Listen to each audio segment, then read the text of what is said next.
أم محمد أهلين. السلام عليكم. السلام ورحمة الله. أهلا بخير. وأنت بخير وصحة وسلامة. أهلا وسهلا. ممكن كلمة الدكتور؟ الدكتور يستمع لك، تفضلي. السلام عليكم دكتور. عليكم السلام ورحمة الله. نعم وأنت بخير. وأنت بسلامة وعافية وصحة وإيمان. الصحة والعافية. أنا عندي بنت عمرها 25 سنة. نعم.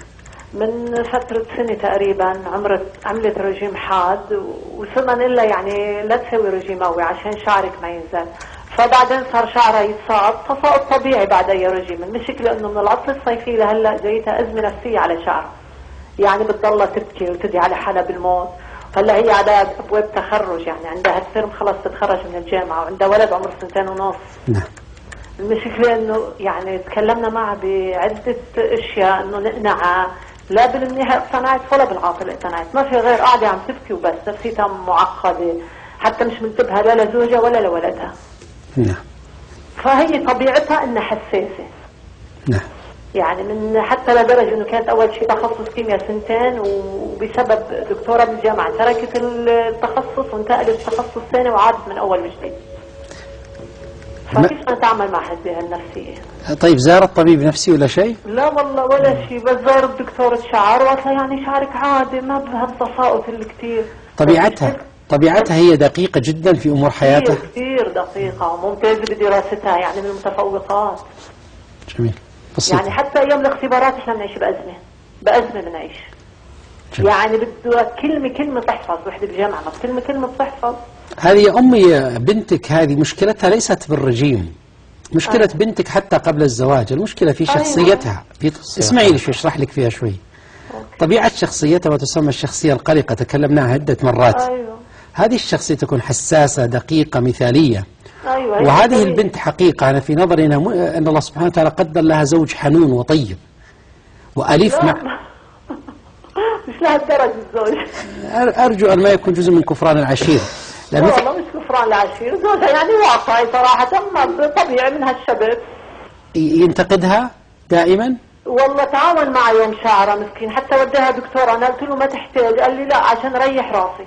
لا قصدي ينتقدها كثيرا. لا والله ما يهينها. بس أنا بعترف. واحدة لا يمه، لأن احنا فتحنا موضوع وأنا فتحت وأنت معي على الهواء قاصد ترى. هل يهينها كثيرا؟ لا ما يهينها، بس هي يعني بتقصر بواجباته صراحة، مقصرة هي بواجبات الزوج وبالطفل، يعني كل واجباتها حطتها للدراسة بس. طيب الآن بنتك تقول مقصرة بواجبات زوجها. أنا إيش مقصرة واحدة مقصرة بواجبات طفلها، هذا كلامك. أيوه. الرجل لا يهينها مطلقا، لا يغضب عليها مطلقا. بلا يغضب زوجها، ليش ما يغضب؟ أنا سألتك في البداية تقول ما يهينها. يعني ما يهينها من غير سبب، أنا قصدي. يهينها بسبب ولا يغضب أيوة فقط؟ بسبب، مش بلا سبب، بسبب، يعني عشان أنا ما حرام، أنا يعني إيش هذا الكلام الحق، بهينها بسبب. طيب بسألك يا أمي، لو عندك ولد يبغى يتزوج وعندك واحدة زي البنت هذه، تزوجيها ولدك ولا لا؟ لا بزوجها، لأنها حنون كثير، يعني صحيح أنها حساسة زيادة عن اللزوم، بس حنون كثير.